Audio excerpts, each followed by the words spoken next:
કડી વિધાનસભાની બેઠક માટે પેટા ચૂંટણીમાં કોંગ્રેસ છે તે તેમના દમખમ સાથે અત્યારે પ્રચાર કરી રહી છે અને આપણા સાથે જોડાયેલા છે કોંગ્રેસના નેતા લાલજી દેસાઈ। લાલજીભાઈ, જે પ્રકારે સતત તમે કડી વિધાનસભામાં પ્રવાસ કરી રહ્યા છો, કયા મુદ્દા પહેલે તો લોકોના તમને દેખાઈ રહ્યા છે? શું સમસ્યા છે, હાલાકી છે?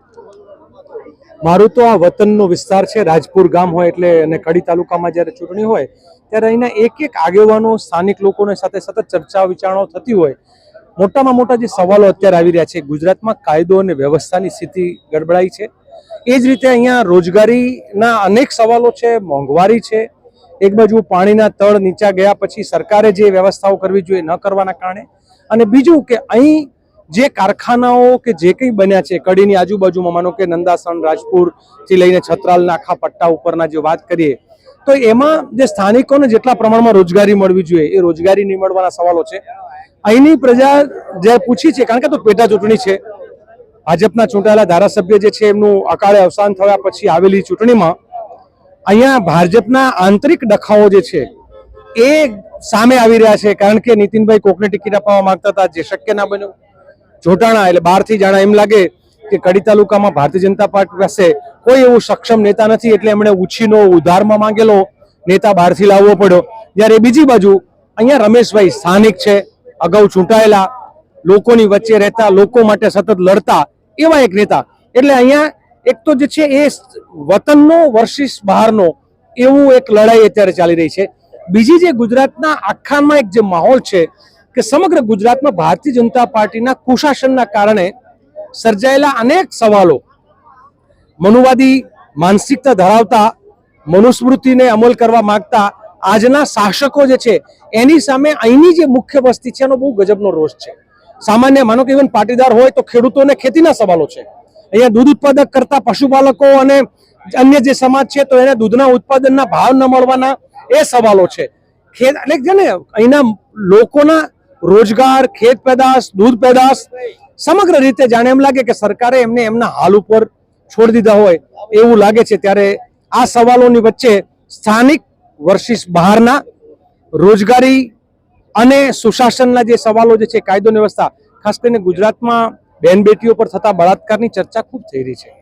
ગુજરાતમાં કાયદો અને વ્યવસ્થા, ભારતીય જનતા પાર્ટીના નેતાઓ અને આજના અધિકારીઓ એ ગુજરાતમાં શાસન નથી ચલાવતા પણ ખંડણી રાજ ચલાવે છે। એ માનસિકતા લોકોના મગજમાં હવે બધાને ખબર પડવા માંડી છે કે હવે તો નાનો અધિકારી હોય કે મોટો અધિકારી હોય, ખંડણી કેમ કરવી, તોડો કેમ કરવો, દાદાનું બુલડોઝર આવશે એની બીક કેમ બતાવવી। ભારતીય જનતા પાર્ટીના નેતાઓ પ્રચાર કરવા જાય ગામડામાં ત્યારે ગામડામાં અમુક જગ્યાએ ધમકી આપે છે કે તમે ભાજપને મત નહીં આપો તો દાદાનું બુલડોઝર આવશે।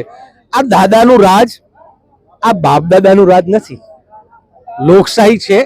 આ રીતે ધમકાવીને મત ન મેળવી શકાય એ વાત જે છે સ્થાનિક લોકો બરાબર સમજે છે।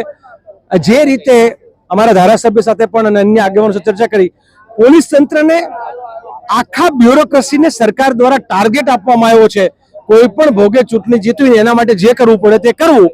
તો ભાજપ સામાન્ય રીતે મશીનરીને જે કામે લગાડે છે એ મશીનરીની સામે લડવા માટે કોંગ્રેસનો એક કાર્યકર્તા અત્યારે ગામડામાં ફર્યો છે।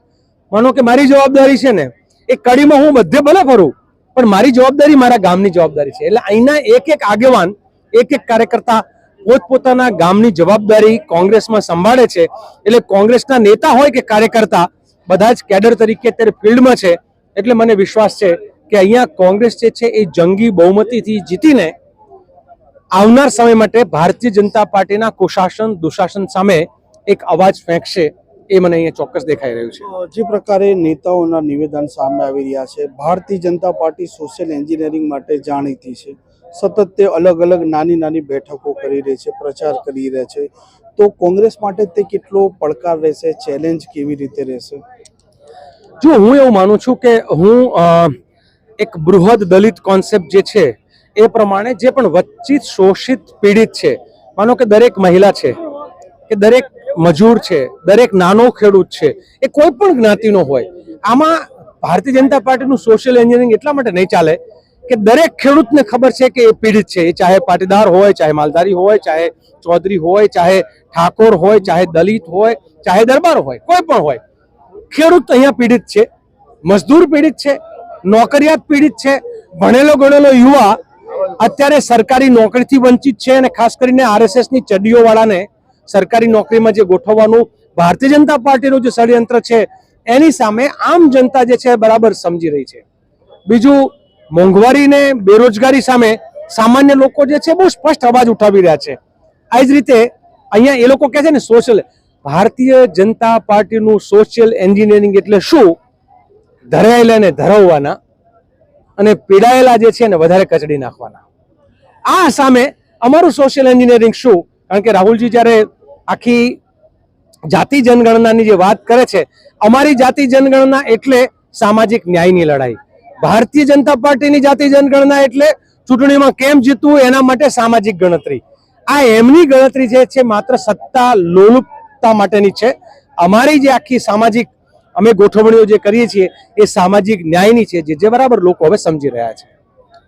તો જરૂરથી આપણા સાથે જોડાયા હતા કોંગ્રેસના આ નેતા લાલજી દેસાઈને. તેમનું કહેવું છે કે ભારતીય જનતા પાર્ટી જે પ્રકારે સોશિયલ એન્જિનિયરિંગ કરવામાં માહેર છે, પરંતુ આ કડીની બેઠક પર તેમને સફળતા નહીં મળે. જોઈએ હવે આવનારા દિવસોમાં પેટા ચૂંટણીમાં જે પ્રકારે નેતાઓ જમીન પર ઉતર્યા છે અને જનતા છે આ જનતાને વોટ તેમના ઉમેદવારને કરે તે માટે પ્રેરી રહ્યા છે. તેનું પરિણામ જ્યારે આવશે ત્યારે તેમની મહેનત ફળે છે કે નથી ફળતી તે જ દિવસે ખબર પડશે. કેમેરામેન જયમીન સતવારા સાથે તોફિક ગાંચી, નવજીવન ન્યૂઝ, કડી. વૈષ્ણવજન તો તેને કહીએ જે પીડ પરાઈ.